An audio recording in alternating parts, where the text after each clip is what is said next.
Hello! In this tutorial, we will talk about segmentation and classification tab.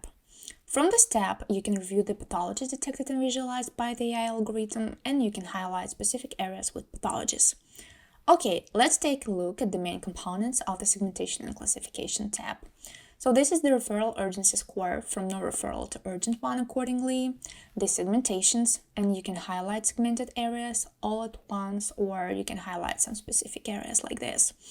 This is where the classification is given. Also, we have here the quality of the scan, the severity type. You probably remember we have this green, yellow, and red concern. Over here is the scan number, and you can add a scan to favorite from here. The scan with visualized pathologies. Scan zoom icon so that you can review the scan in its bigger size, like this, and zoom some particular areas. Okay, also here is the add to report button, with the help of which you add the segmented and classified scan to your report. And last but not least, a review other scans button to choose the scans from the all scans tab. So by default, you see the last scan clicked on the severity detection map from the single scan tab.